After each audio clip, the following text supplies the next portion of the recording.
Have you heard about Anchor? It's the easiest way to make a podcast, and it's the way I'm making my podcast right now. And it's free. They have creation tools that allow you to record and edit your podcast right from your phone or your computer. And Anchor is going to distribute your podcast to all the major important places you would ever want, like Spotify and Apple and so many more places. And you can make money from your podcast with no minimum listenership. It's everything that you need to make a podcast all in one place. I love it. It's so simple. So download the free Anchor app or go to anchor.fm to get started.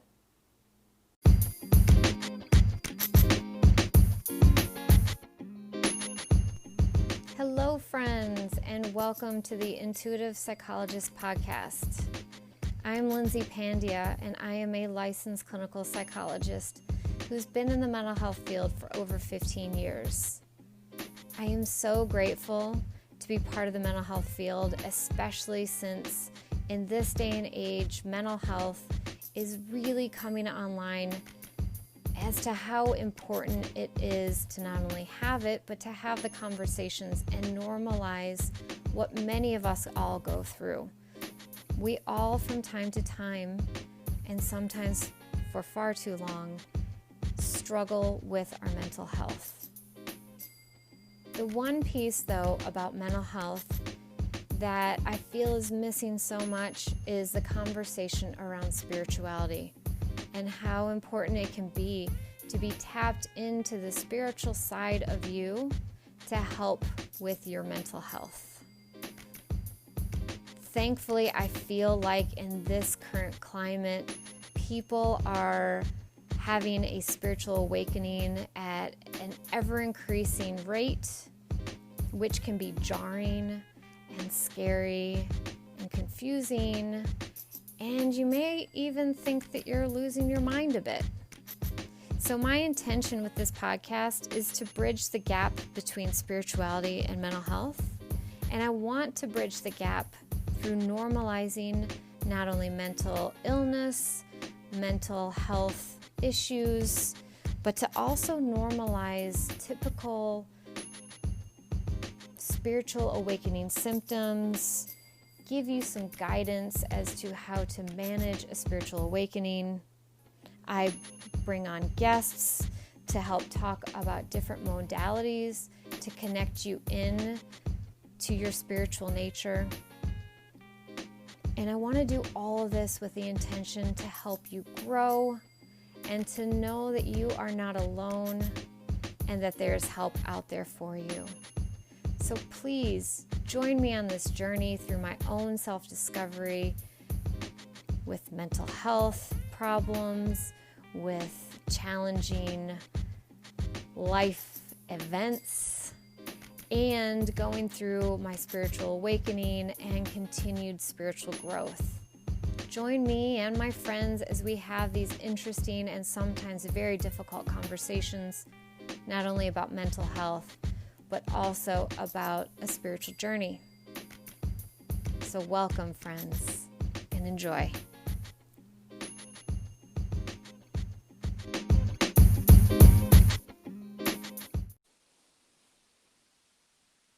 Welcome back, my friends, and happy Halloween. We are going to have a very fun conversation today about some spooky stories that both myself and my husband have experienced. So I want to quickly introduce my husband, Jitan Pandya, to the podcast, and many of you have interacted with him on the lives, and some may even feel like he's a part of your life too, since I talk about him so much. So, my husband, take it away, introduce yourself. Hi there. Well, thanks for having me on. I'm not as much as a talker as you are, but I will do my best to help out here with my little stories. Awesome. So I figured we would start this podcast off with a little bit of a scene setting, a little bit of protection, because the things that we're going to be talking about we have actually experienced, and I don't want any sort of negative energies or anything to kind of attract to anybody listening. So please, if you are not into this kind of stuff, do not feel like you need to listen. If you feel like you may be a sensitive spirit who can attract negative entities pretty quickly, then maybe either do your own protection before listening or just skip this one. But Halloween is my absolute favorite holiday of all times. Christmas is a close second, but to be honest, if I only could have one holiday for the rest of my life, it would be Halloween. I love the fact that people get creative and fun, and they can literally be anything that they want to be one day out of the year. I'm hoping that with COVID, people feel like they can bring the spirit of Halloween into their daily lives a little bit more frequently. Because what I love about it is the fun, the spooky, and the creativity. So as I was talking to my husband about the idea of us getting together and telling a story that just happened to us just a few weeks ago, actually, it's kind of crazy how recent this was. We were talking about it and I was like, envision ... And I was like, ooh, that actually sounds like a fun way to kind of set the scene for all of us. So I want to invite you all to go on a little journey with me and envision that we are all sitting around a big, huge bonfire in the middle of the woods, and we can hear the crickets in the background, and some owls are hooting, and you look up at the sky, and the stars are bright and plentiful, and you can see the moon shining so brightly down on us. And we're all in our comfortable chairs around this bonfire. And we're wrapped up in our blankets with the cool breeze blowing on our face, with the warmth of the fire also mixing around us. And as we sit there cozy with marshmallows in the fire, preparing our s'mores, we decide as a group that we want to share some spooky tales. However, this time, when we tell spooky tales, it's not the traditional let's tell some campy bullshit story around the campfire. No, this time we are sharing our personal stories. But the great thing about this is that as your leader on this journey down spooky Halloween tales, I am also going to make sure that we are all wrapped around this campfire in a bubble of very strong protection. Envision that over us is a huge dome of protection. It is see-through, however, it is lined with tourmaline to protect us from anything outside of this warm, fun, exciting little bubble that we are in. And with the tourmaline and any other protection that we can place around this bubble around us, we ask for a few helpful, compassionate spirits to stand guard on the outside of this bubble. So if anything tries to be a trickster and finagle its way in, or if the bubble frays in any way, that these helpful protective spirits will be around us, also protecting us from anything that may want to enter in. We are fully safe. We've got a thick line of salt around us, and just for fun, we have hung a few cloves of garlic to prevent any vampires from coming in. And with that, let's tell some spooky stories. So I figured I would start with possibly a throwback from episode 6, I believe, Woo as Fuck. I think I told this story, but it's one of my spookiest ones. That back in Tennessee, well, let me start off that as a very young girl, I had always wanted to have my own personal spooky experience where I saw a ghost or had an encounter that was paranormal in some way. And I would look for it. And it just so happened it took me moving to Tennessee and hanging with some cool people and having one of my closest friends, I think, also be a bit on the extremely open spiritually realm, because I feel like between him and I, we created a bit of a portal wherever we went. And we had a Ouija board, and we would play with the Ouija board often. I'm talking, we got obsessed with the Ouija board and how much fun we were having. Hindsight, my guess is mostly that came through during the Ouija time was a trickster spirit, now that I know a little bit more about what's going on. And generally speaking, trickster spirits are just having fun and playing around, but they really don't have malice in their heart. However, we can call in some pretty scary entities, and we can create portals that can open and allow scary entities to come in. So it's very important that if any of you are playing with a Ouija board or thinking about getting one, think twice. Think long and hard, and make sure that you've done your research to know the best way to go into a Ouija board experience so that you're safe and that the people around you are safe and the home that you're doing this in is safe. And also, you can't get rid of a Ouija board. I do not know how we did. Luckily, it was not my Ouija board that we purchased, nor did I house it. I think it was his. Maybe we gifted it. I have no idea. But apparently you cannot technically get rid of a Ouija board except for a few select ways of doing it. So just be careful, be mindful. And also, as a cautionary tale, be careful what you ask for, because you will get it. You will get it eventually if you want it bad enough. And I did. One of the scariest times was on probably the last time I've ever played with a Ouija board. We were playing in my friend's apartment, and there was probably 5 or 6 of us.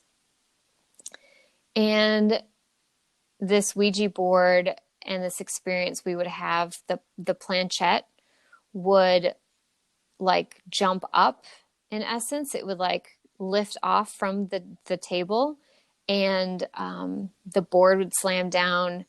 The table, because we would usually do it on like a coffee table, the coffee table would like, there'd be a loud thud on the coffee table. And it was a little spooky at times. And we would play around with it, and kind of, I think the scientist in all of us were like, it has to be one of us pushing it or something like that. And so I would like look at whoever I was on the board with, and kind of like to be like, hey, let's lift our fingers up and see if it keeps moving. And I swear to God, I know y'all are going to be like, she's full of shit. And I would too, if I hadn't seen it with my own eyes. But we lifted our fingers up and it would still move. And we were like, what the fuck? That shit was real. But on this particular occasion, I don't think that I was on the board.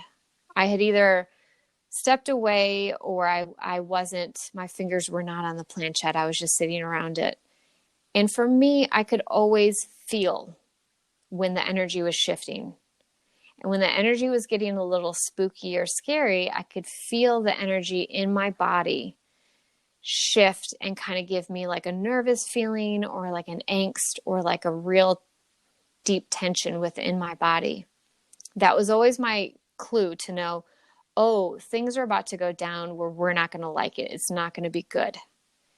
And so at first, when I was doing Ouija with these folks, I would say, hey, something doesn't feel good. Let's get off of here. And then that would be a big moment where like the board would slam down, the planchette would lift and slam down, the table would be smacked, something like that.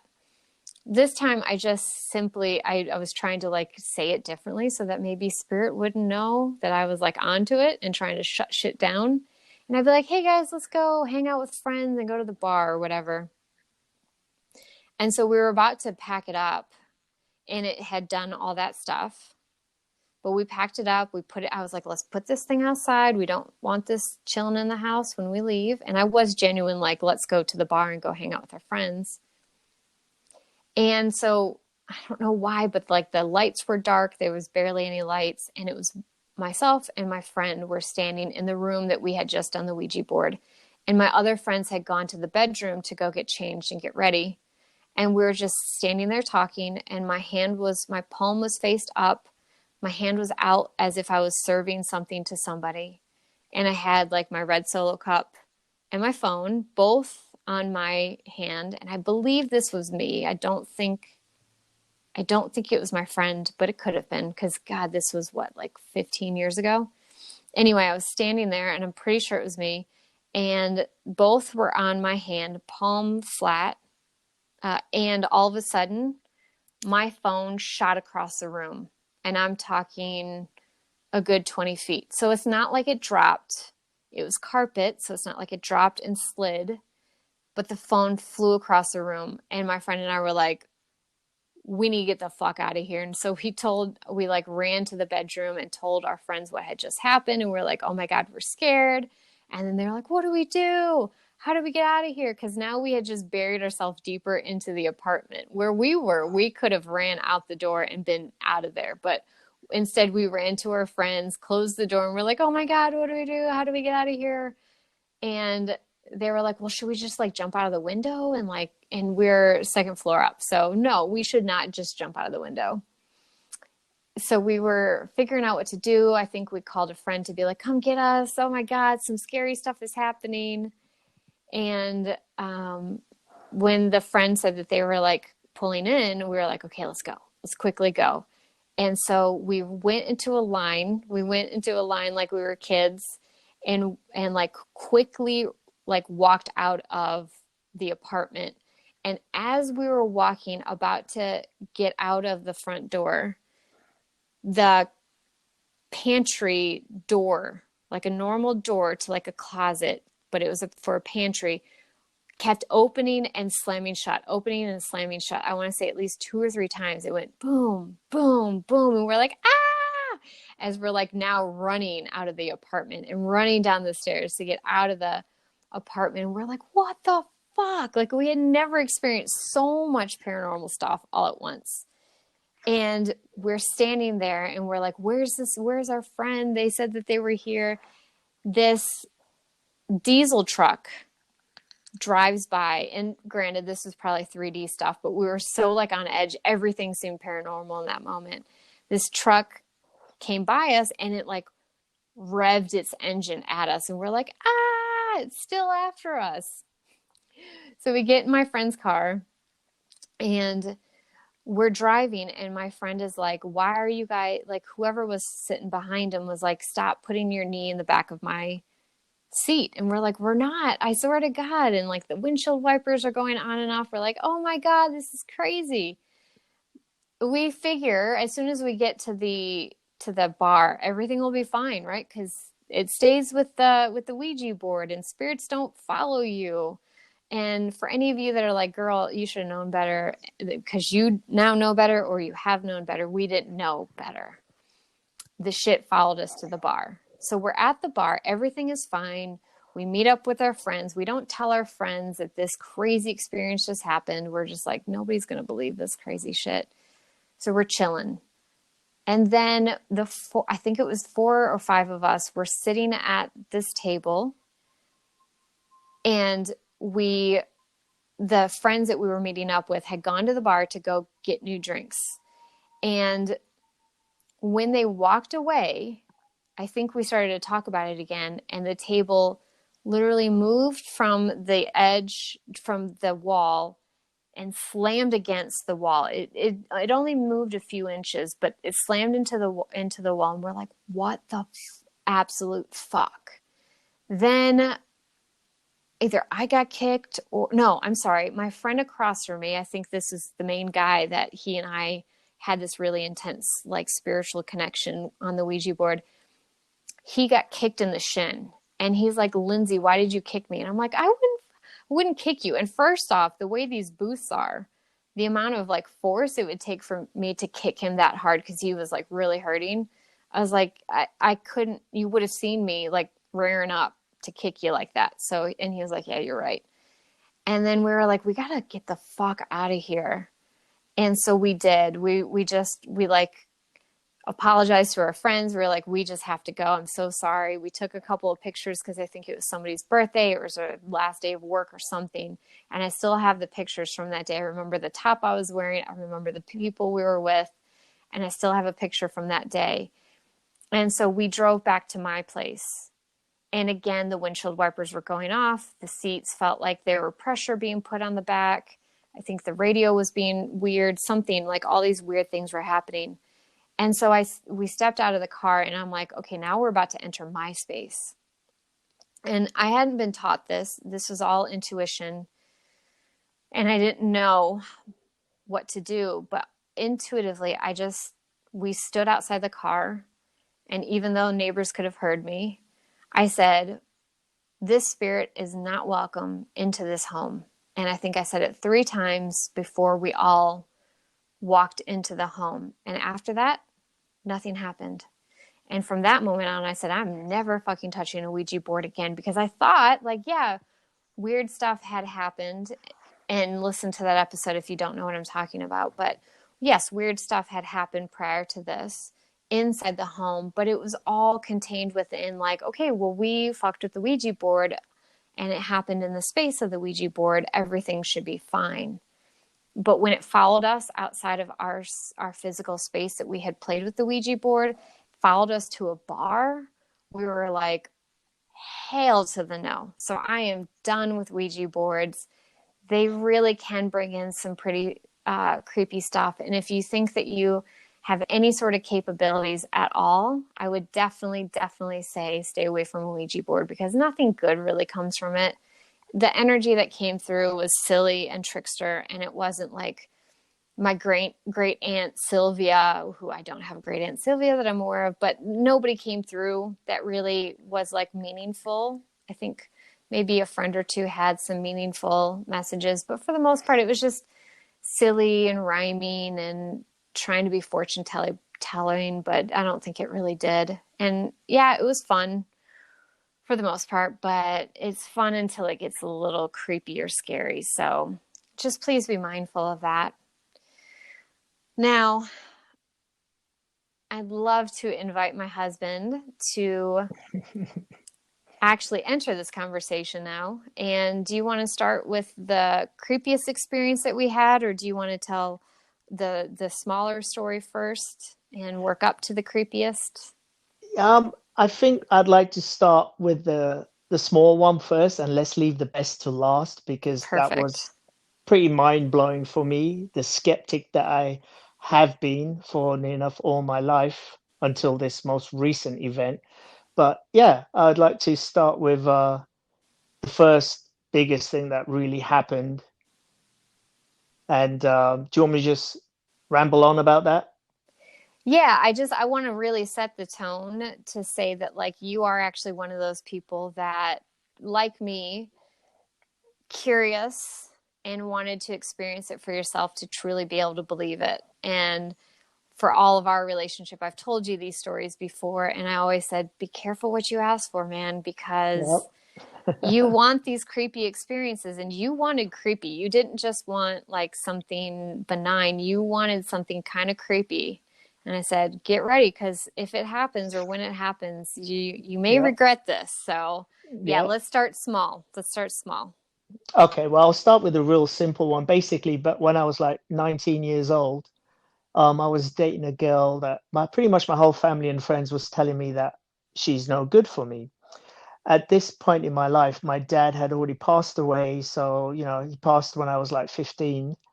And I lived in London back then. And we always had a picture of my dad on the wall in a frame. And it had been on the wall for a good 4 years, something like that. It was attached with a string and it just sat on the wall. So every night I'd pretty much go out partying with that girl I was dating, and my mum would always wait for me to come home at night, and we'd always have a little chit chat. So this particular night, she brought up the conversation of the girl that I'm seeing, and she's saying, Jiten, she's not very good for you. She's not good for you. I don't see very good things happening. And I'm like, no, mom, but I really care. I really like her. She's fun and all that stuff. And we're literally sitting there in the TV room, and my dad's picture's up there. And we had a little conversation for about 10 minutes about her. And, I was adamant that I wanted to continue seeing her, and that no, this was the girl for me, and wow, all that good stuff. And I just happened to ask my mum, I'm like, I wonder what dad would say about this, about her.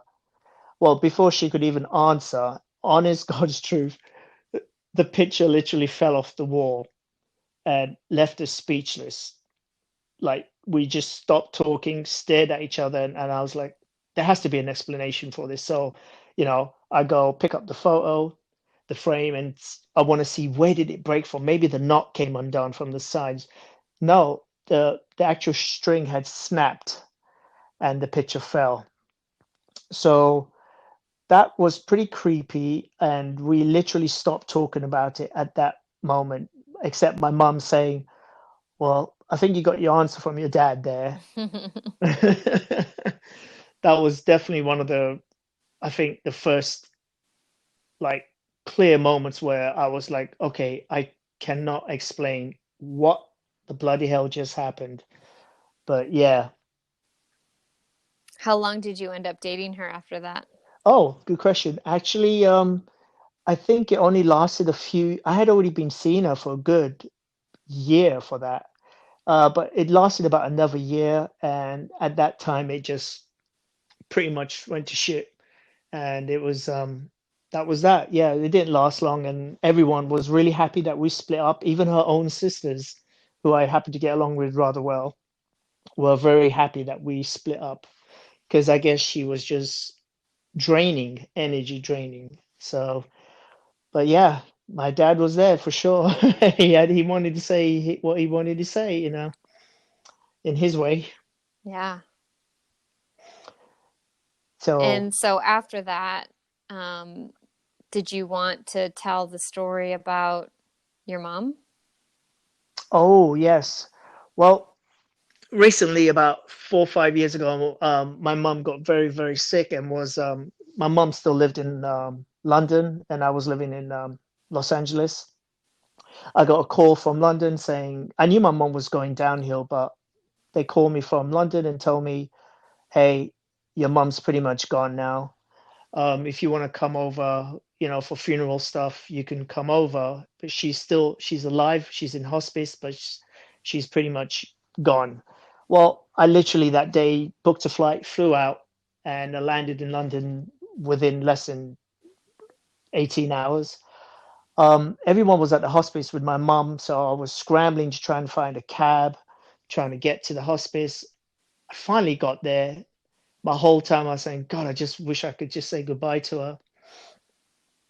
I walked in, and the whole family was surrounding my mum, and they had already told me, we've already said our goodbyes, we've said our prayers, and she hasn't been awake for several hours, and there is no waking her up. Well, I swear to God, the moment I walked into the room, either she felt the energy, heard my voice, or the presence. True story, she opened her eyes, and yeah, she opened her eyes, and she reached a hand out. She put a hand out on my face, touched my face, and we literally said our goodbyes. She said her words, what she wanted to say. I said everything will be okay. Sorry, it's kind of tough even talking about it now. Um, and everyone was in awe. I mean, my brother started taking the video out and started videoing it. So we got camera for proof. And she said her goodbye. I said my goodbyes. Of course, tears were flowing and all that. And she closed her eyes, and that was the last time she ever opened them again. And within a few days after that, she had passed, but she never opened her eyes. She never spoke a single word after that. And so that was quite amazing. And the experience itself, and the fact we have it on video to prove it to anyone who doesn't believe me, was I'm just glad that somebody pulled out a video and started recording it. So that was That was my second experience. Now my third one. Wait. Hold on. I want to go back to your mom for a moment because we were talking about this beforehand to talk about what stories did we want to share, what stories did we want to keep between us. And when we were talking about this one, the way I remembered it was that your family had said even the day before, like before you had even gotten the tickets, like that that she had already said her goodbyes. And so from my memory, which granted it's your memory, my memory, and then the actual truth is somewhere, somewhere Right, else, right. because this is a very long time ago and both of our memories suck a bag of dicks lately. So whatever. But the way I remembered it was that she had already said her goodbyes and they were like, there's no point in you coming here because at least now, like maybe wait for her to pass fully and then come for the funeral. But like don't come now because she's already said her goodbye. She hasn't been awake for at least a day before this even happened.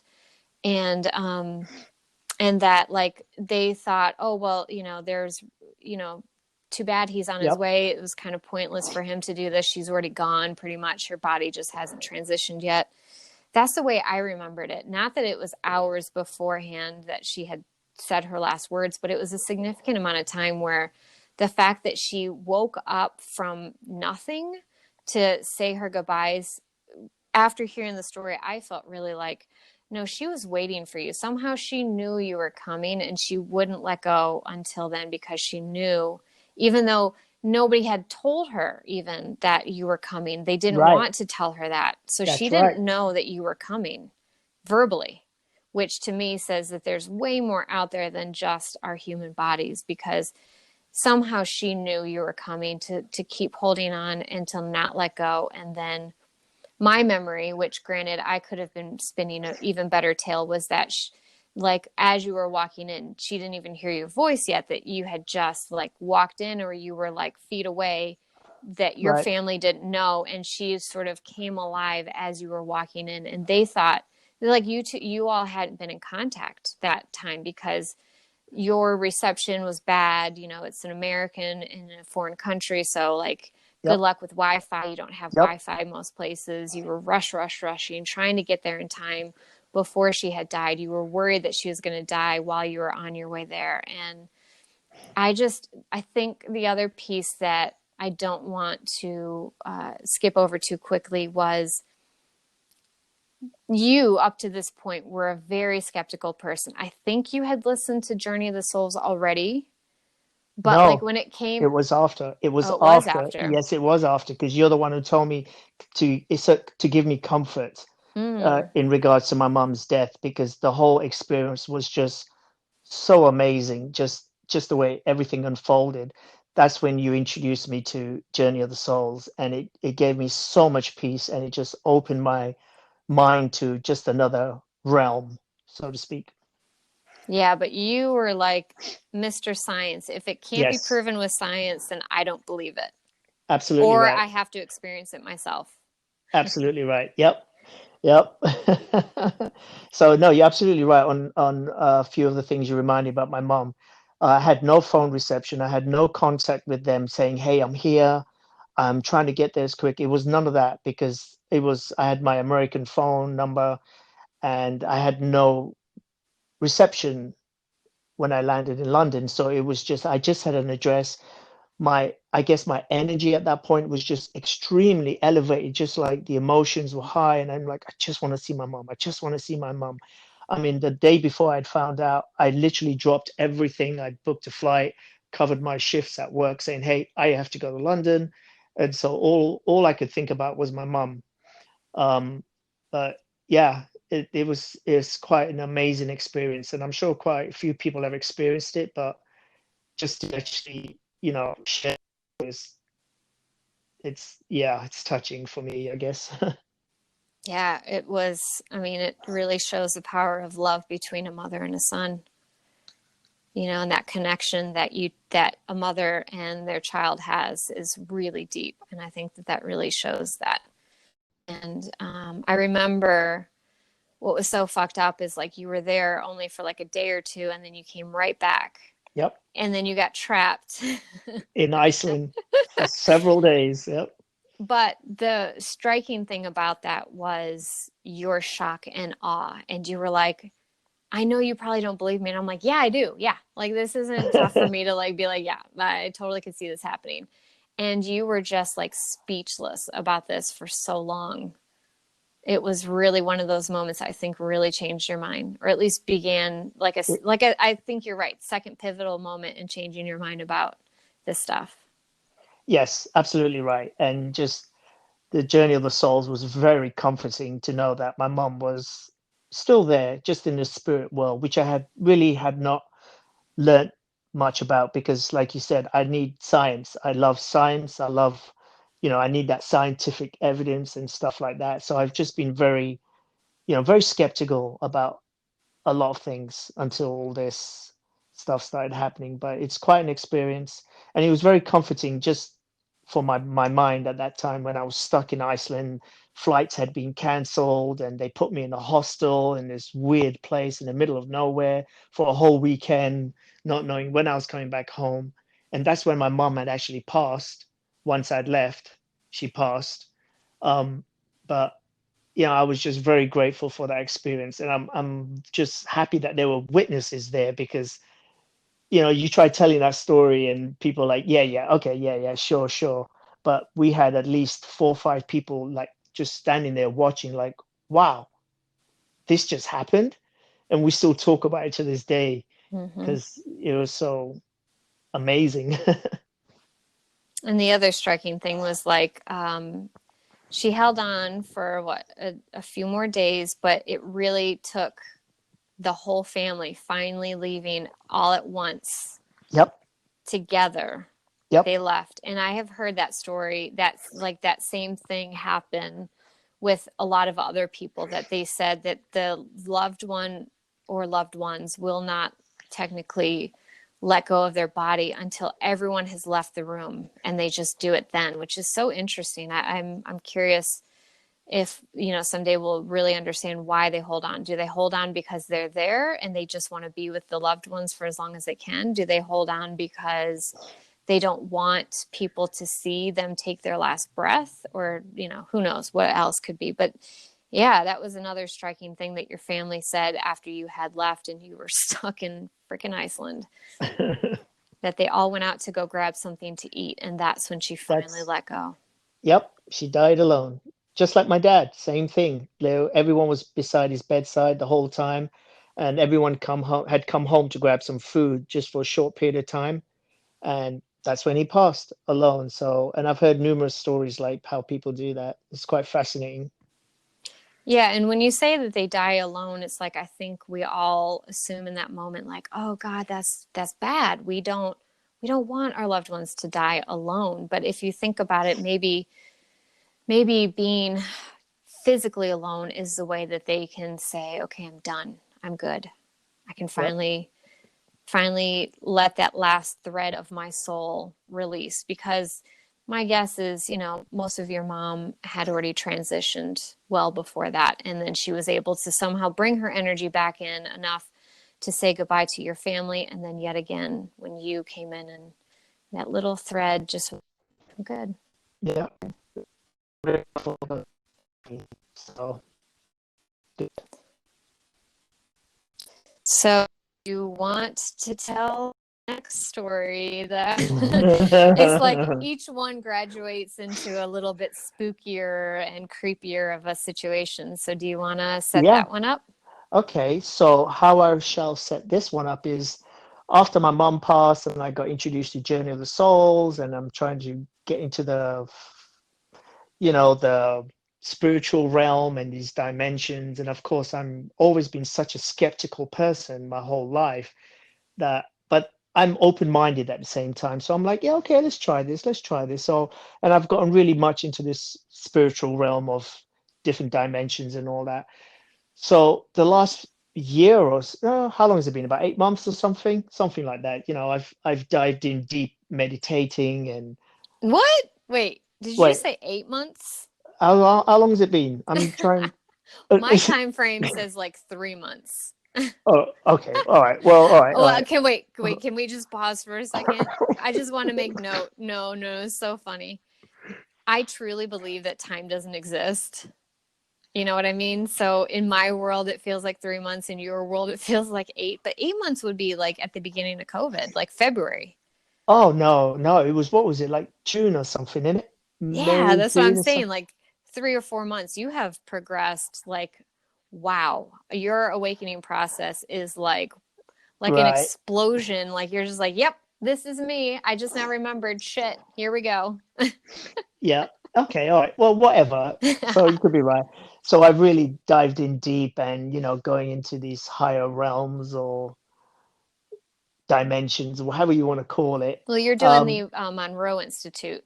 That was yeah. one of your introductions, and then we started working with shaman together. Shaman. Yep. Yeah, Yeah. that was my birthday. Well, okay, so you're kind of right. Sorry, I know I'm stepping over your story, and I'll shut up here in a moment. But this is just coming to me since you're introducing the time frame. We're both right. We're actually both right because for my birthday, you said you were interested in doing a spiritual workshop for me for my birthday. And so I was like, well, I love Sarah the shaman. I've worked with her for the last like six or 8 months. Let's do one of hers.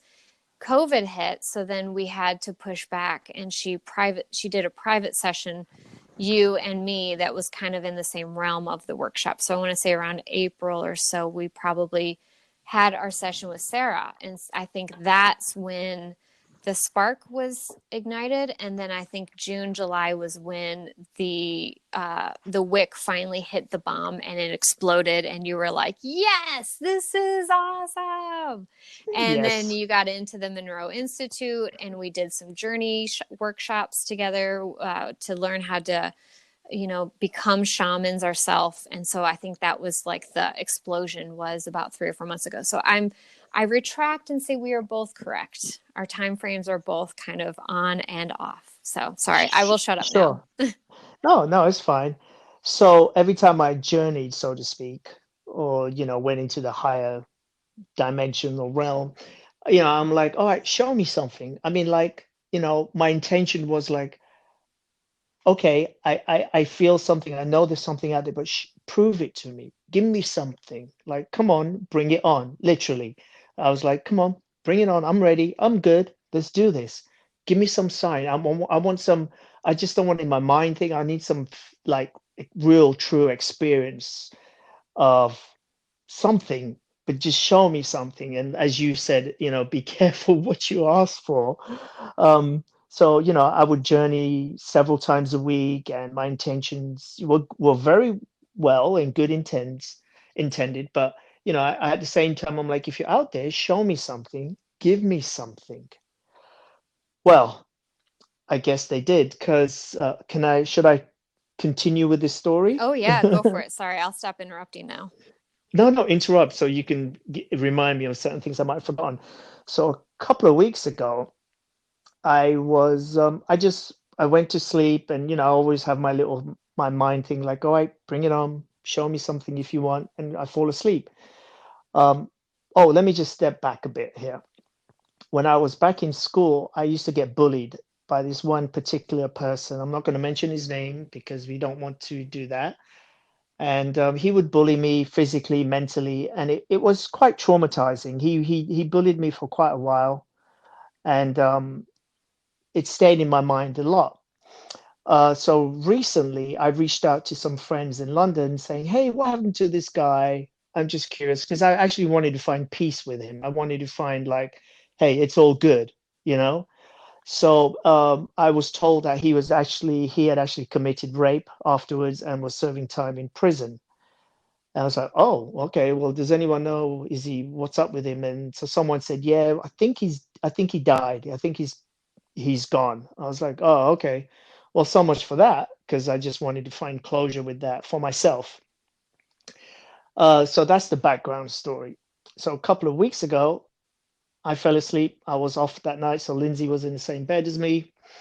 And so this is the dream part. In my dream, that guy came and knocked on the front door of our house.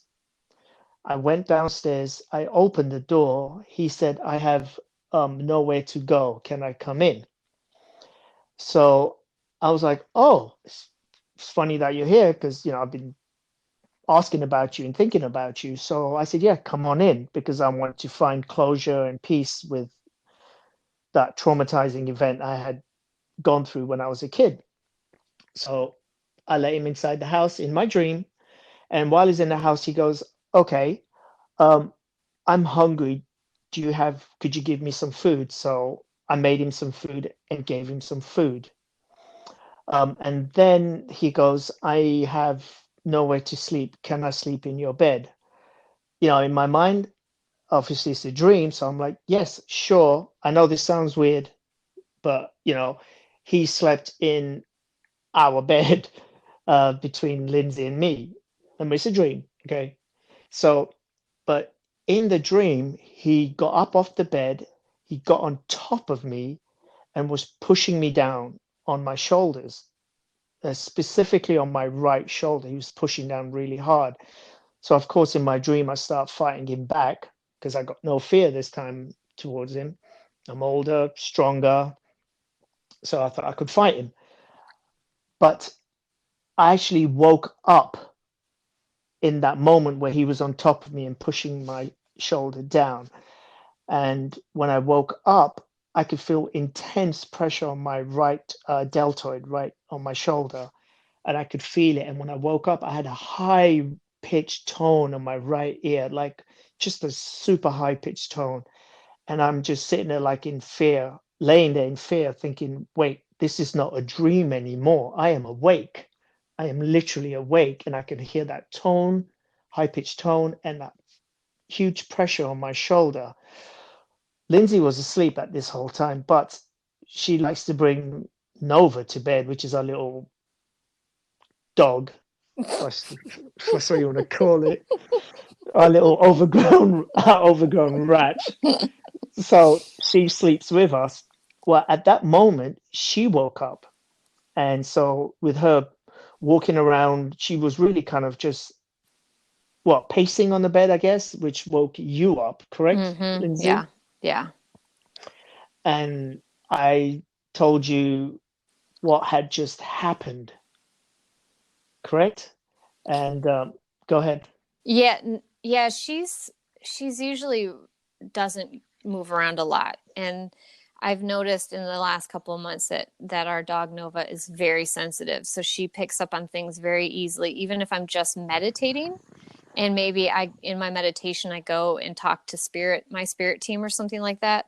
She has like gotten up from my lap, or she'll come to my lap right in the moment where I've connected in. And so she's very in tune. And so she just moved a little bit, or she like went over to you or something, and Mm-hmm. that woke me up. Mm-hmm. And I noticed that you were awake, and I go, are you okay?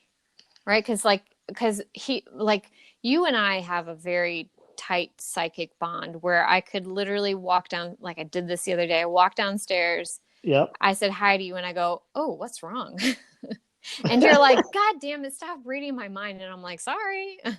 But Yep. like we have a very strong energetic cord between us, and I can read your mind, which is freaky. And you have read my mind too. And I think I haven't told you, but yeah, you have actually read my mind a couple times. And that's like, I get how intrusive that can be. So I'm sorry.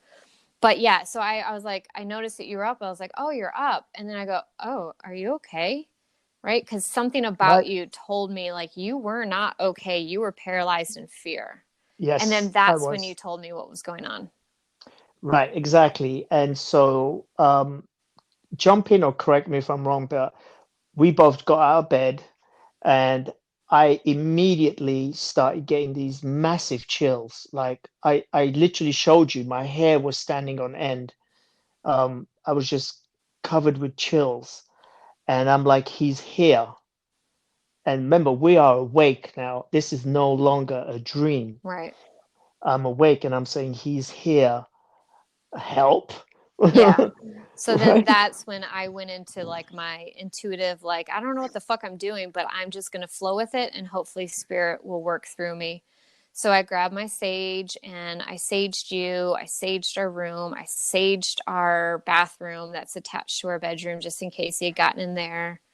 Right. Meantime, I think I went down, I grabbed like a fistful of salt and just started to like sprinkle salt on all of our doors and windowsills and just said, "You're not welcome here. You're not welcome here. You need to leave. You need to leave." Like what have you. And then I came back and I asked you, I was like, "How are you feeling?" And you're like, "No, he's still here." Yep. Yep. And I think I had lit a candle like right at the beginning. Maybe the candle was to like start the sage, to start burning or something like that. And I think at that time I had tried to blow out the candle I think right before I asked you, I tried to blow out the candle and I kept blowing and blowing and it wouldn't go out. And I was like, "Ooh, he's still here." And I turned to you and you're like, "Oh, he's still here." And I was like, "Yep, I agree. He is still here."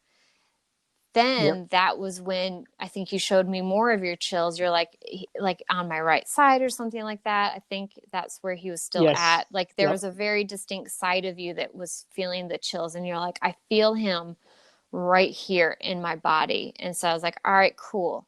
Don't know what the hell I'm doing. I know I've taken energy class courses, but that was 8 years ago. I'm just gonna, with my intention, I'm going to go in and I'm going to let spirit guide me, either my hands, my thoughts, what have you." So I stood behind you Right. And I could not see you, so I was facing away. and I And didn't know what you were doing, but I just started to move my hands across your body and do things out, like not touching you. So I was in your energetic field as opposed to your physical body. So you don't feel me touching you, right? right. No, I didn't know what you. I thought you were still doing your sage stuff because in my mind, I started a prayer which my dad taught me a long time ago, and I actually have it tattooed on me. It's a prayer for protection. So I just instinctively went straight to that prayer.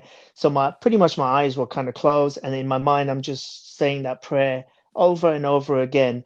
But I wanted to say it one more time, and literally when I finished the prayer, you did.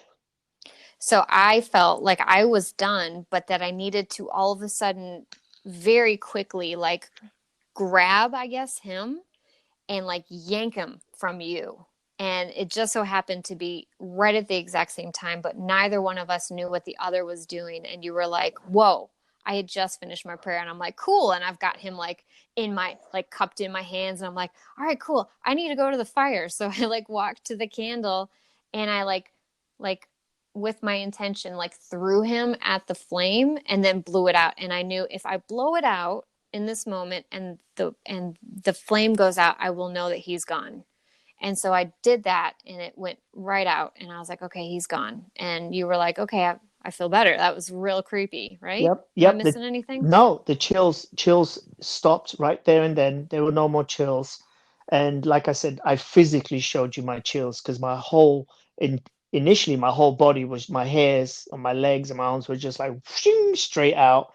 But then it remained on the right side, which I showed you also because I'm like, oh my God, look at my hair. It was just it's it it's just crazy just even thinking about it. But you saw it, we Yep. experienced, and I guess I got what I wished for, but I didn't.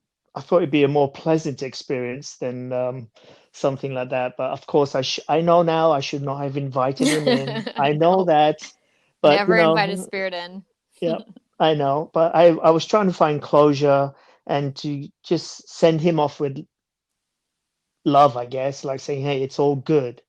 But I guess if it's once an evil spirit, sometimes they remain like that. I'm still learning about all that, but that was pretty scary, and it took me a while to fall back to sleep again and to just in my mind think, wait, did that just really happen? And yeah, especially that the pressure on my shoulder, I'll never forget that, never, because in my dream he was literally holding, pushing me down, and looks like he had come for you, by the way, right? We Yeah. found out he wasn't there for me, he was there for you, which is weird because his criminal background in his human life was assaulting women, I guess.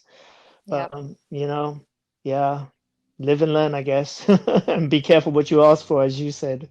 Yeah, and I think that's why I kind of wanted to tell this tale, but I wanted to wait a little bit in hopes that, we had some distance from the story, that he hopefully, wouldn't be attracted back at us by telling the story, because I was originally going to tell it like that Sunday, and I was like, oh, this doesn't feel good. But one of the problems we had, that I think was another thing that we sort of messed up on, was during this entire process, you and I barely had talked, right? We didn't say a whole lot as to what I was doing or what you were experiencing Right. beyond, here are my chills. I think he's still here, blah, blah, blah. So when we got to bed finally, and we're like, okay, he's gone. We then laid there and we're like, what the fuck just happened? And we kind of recanted a lot of what had happened. We had talked in bed about that crazy experience. And from what I understood, and I think you confirmed it the next morning too, and then I talked to a couple of my intuitive. I actually talked to Kat. Kat was one of them, and one of my other friends, to be like, this is a fucked up story, and they're like, yeah, he's still kind of around. And so that we kind of brought him back in a little bit, not to that same degree, because we talked about him. Right. And so I think that's when, I think you journeyed the following day or maybe a few days later. And that's when you found out on your own, oh, he hadn't fully gone, and his intentions were actually Yes. to come to me. Right. And so you had gotten that. And my girlfriends were like, oh, no, he came for you. And I was like, yeah, thanks. My husband just said that too. Yep. Spot on.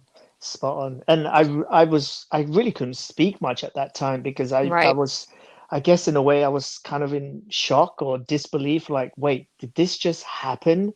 And so of course my mind, my skeptical mind said, no, there has to be an explanation. But then I'm like, no, I know what I felt. I know what I heard in my ear. That high-pitched tone was just like, wait. And as soon as I woke up from that nightmare, I guess you can call it, that tone literally just like a big just continued, and the chills just would not stop. And I'm like, what is going on here? Of course, I'm like, is there something medically wrong with me? What's going on? Am I going crazy? What the hell is going on? So I'm just glad I had you because you knew what to do. I'm like, what the hell do I do here? What just happened? Yeah. And I also want to warn any of my listeners that may feel like they're really getting deep into their spiritual path, that as your vibration raises and you become more of a light beacon, that some of these energies can be attracted. So he may have been attracted to me because I'm female, because I'm your wife, and he wanted to hurt you. He may have been attracted because of my spiritual path and been like, oh, I'm darkness and I need to go towards the light. Like there could have been so many different reasons why he came towards me. But the important piece is, for my listeners that feel like you could also be sensitive, is to know how to protect yourself when these sort of things happen. Know when you feel like you have been sort of attacked. And so when we close out today, I'll tell my final like little story that also happened shortly after this happened, as another cautionary tale. But to know how to protect yourself, the main thing is knowing, as humans, we are far more powerful than the spirit world will ever be. But also, don't fuck around with this shit. So, like, don't be calling in demons. Don't be calling in, very powerful god or goddesses to come work with you if you don't know what the hell you're doing. Don't fuck around with spells and witchcraft if it's not like benign things that you're trying to do spells over. If you're just trying to like get abundance or like have more abundance of love, like do those kind of spells. Those are fine. But don't be dipping into that like crazy shit if you don't know what the hell you're doing, because this stuff is real and it's scary. Yep, it is. Yes, it is. I totally agree. And I'm still learning a lot. I'm just grateful and lucky that I had you there. But you're absolutely right when you say this, take your time and just be careful of what you're asking for. 'Cause shit, I got it. I got it for sure. Yeah, and who knows what would have happened if we weren't able to together in that moment get rid of him to the best degree that you and I could, right? So we did a pretty damn good job that night. We had messed up by talking more about it like right after we had let him go or got rid of him. And then, between you doing a journey, I did a journey to try to help him cross over and get him out fully. And then I talked to my girlfriends and they're like, yeah, I mean, he's gone. He's like on the outside of your house looking in, but he can't get in. You guys are protected now. And I was like, oh, okay, cool. Like, don't like voyeur ghosts, especially like rapey voyeur ghosts, but as long as you're on the outside, we're not letting you in. And it's really important, even if it's not the spirit world. It sometimes can be humans that have either entities attached, or they have just their energy in general can kind of feel like an energetic vampire, and so they can kind of latch on and suck a little bit of your energy out. So it's just important to always be protected and do your research and make sure you know what the hell you're doing before you do stuff. Yep. Or letting some people into your home can be a little frightening. So even that, let alone never let a spirit in ever. And don't, if you're ever in a meditation or doing any sort of journey work, I believe the whole adage is like, don't eat in the spirit world, because if you ingest something, you could be ingesting the spirit that wants to come back in, because not all spirits are happy and not all spirits are just tricksters trying to play around and scare humans and feel powerful. Like, there are some real scary shit out there. Don't fuck with it. Yep. And another thing you remind me also is not to mention his name anymore, which I have completely stopped. So, Yeah, and who knows, we'll sort of see what happens tonight as we wrap up our evening. If we feel like, ooh, I'm feeling a little funky, maybe we should just sage real quick. So it's, for me, I feel a lot. It's like a feeling or a knowing, and that's how I know when something isn't right. But pay attention to your clairs, because your clairaudient, clairvoyant, clairsentient, clair whatever the hell, maybe what kind of, you know, helps you to understand that something's up and that you need to do some protection. There's shit ton of information out there and a lot of things that you can do within your own home. You can take a salt bath, right? So even if you don't have sage in your home, or frankincense or palo santo or whatever you work with on a regular basis, there are lots of things in your own home that you can do to help protect yourself. And even just the intent and the verbalization out loud: you are not welcome in my space anymore. You are not welcome. You must leave. Any of that where you demand an action from the spirit, they have to, unless it's like super, like crazy powerful, 99% of the spirits have to leave at that point. So, is there anything else you wanted to say about that story or any of your other stories, or anything else you want to say to our listeners? I like to leave with a little pleasant story. Well, in a way, I had a friend back in the day that actually committed suicide. She was a really good friend of mine. And the reason I'm telling this story is pay attention to your dreams. Um, she committed suicide. I was in America. She was in London. I'll make the story quick. It was pretty sad. It was really, really sad. All she wanted was to find love, and she didn't. So she ended up committing suicide. But um, her and I had a really good friendship bond. And when I found out, I was just shocked. But the funny thing is, even though I was in America, she always kind of visited me in my dreams, just saying she's okay, she's okay. Of course, I was a very skeptical person back then, so I just took it as a dream. But the funny thing is, after she committed suicide, she'd come to my dreams for a good 6, 8 months, for sure, on a regular basis. And then my final dream I ever had of her was her saying goodbye and saying, I won't be back. I just want you to know I'm going to be okay. And after that, she never came back. So, which was quite fascinating. And this just a little quick, not so scary story, but if people have, someone has passed away and they do come back in their dreams, pay attention, because after that time she said goodbye, she's never come back again. But it was comforting and peaceful. So it was a good thing. Yeah, I love that. That is such a beautiful story. And I believe most people that like spiritual leaders and stuff will say that within the first 5 years of a spirit transitioning back into spirit world, that's sort of their time to say their goodbyes, to make peace, and to fully be back integrated into spirit world. And that we You know, the fact that she came to say goodbye is so important. And Yep. there's a lot of beautiful things that we can do to say goodbye and to say our piece, even if we don't get the chance to do it. And, you know, just be careful within the first 5 years that we don't call people in because they just need to rest. They need to rest and they need to transition. And, you know, you can say your goodbyes, you can have your prayers, you can think of them, but just don't like purposefully call them in. I think that that's usually what the leaders say is just let them be at peace for the first 5 years.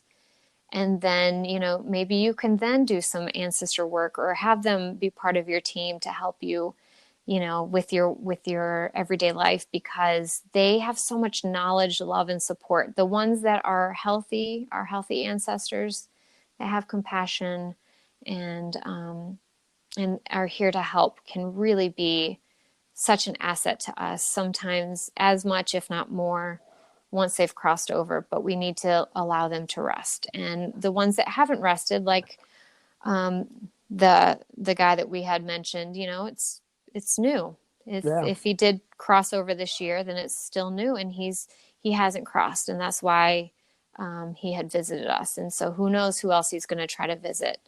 So with that being said, did you have anything else you wanted to share? Because that was a great way to end. I believe now. That's all I want to say. You don't need proof anymore, huh? Yeah, not to that degree. No, thank you. I'm Yeah, good. But no, thanks for having me on. I appreciate it. of course. I'm so glad that we got to do this. And I love Halloween, so I really want to encourage people to go have fun. I know this Halloween's really fucked up. Who knows what we're allowed to do, what we feel safe doing and comfortable doing. But you know, just be mindful, be respectful of the spirit world. They're very powerful, but we are more powerful. And so to close out today, I just want to make sure that we close out this experience together back at the campfire, right? And so just envision that we're back at this campfire now that we've taken this spooky little adventure along Lindsay and Jatin's crazy adventures. Only a few that we've shared. I mean, we definitely have more stories, but those are the big ones. And I just want to encourage us all to remember being in this chair of comfort, wrapped up in our blanket, and our helpful guardian spirits are still on the outside of this protective bubble, protecting over us. And real quick, I want us to envision a beautiful white protective light showering down on top of this bubble and into the bubble, filling both the bubble and all of our bodies, souls, spaces that we are in as we listen to this podcast. Everything in this moment right now is being washed clean so that if any negative energies, thoughts, or feelings, attachments, anything like that, if anything has infiltrated, it is now washed away.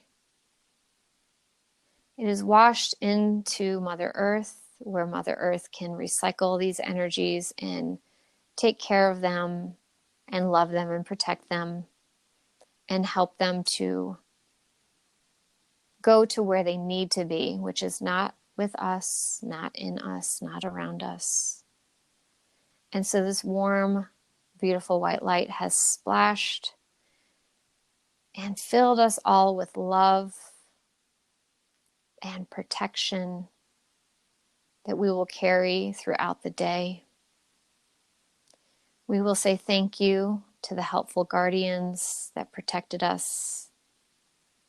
If there is anything that they need to do energetically with each of us to help protect us to that next level, they can do that now.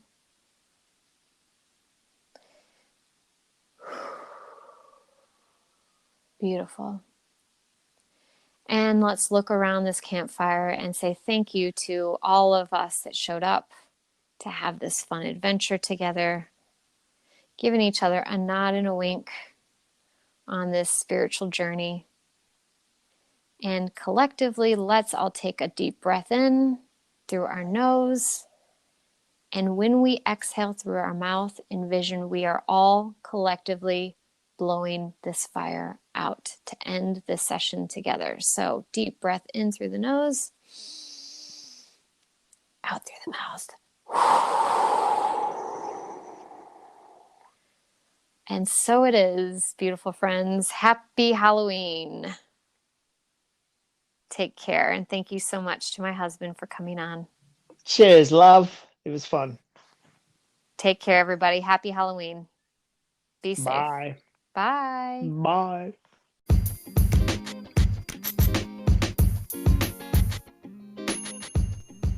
Thank you all so much for listening to this podcast. It really means the world to me. And if you find this information and content useful, please go rate and review the podcast and share it with anyone that you think might also benefit from this content. On Instagram, my handle is The Intuitive Psychologist 111, all underscore. And on there you will see I've got inspirational messages to share. And on Wednesdays at 1:30 Pacific Standard Time, I will go on and either do a live guided meditation or present a specific topic ahead of time. You can submit your questions and I will answer them live along with any questions that you have on the live chat. So that's been a really fun place to get a lot of interaction from my listeners and followers. If you've got any questions, comments, concerns, topic ideas, guests you'd like to return, please feel free to email me. My email is intuitive.psych.111@gmail.com. So that is intuitive.psych, which is spelled PSYCH.111@gmail.com. If you're looking to work with me and you would like to have some assistance during the early stages of a spiritual awakening or any sort of early stages of coming into your spirituality, please feel free to look at my website. My website is intuitivepsych.com, intuitivepsych.com. And you can book a free 30-minute consultation to let me know what you're looking for and make sure that I am the best person to help you out. If you're in California and you're looking for spiritual therapy, feel free to also email me at the same email, intuitive.psych.111@gmail.com. And again, you will get a free 30-minute consultation to see if your mental health needs and my services are a good fit. So, again, thank you all so much for your support, your interactions, and just moving the conversation forward and continuing to give back in any way that you can. Not just for me, but just for everybody out there. Don't forget, folks, you are the light.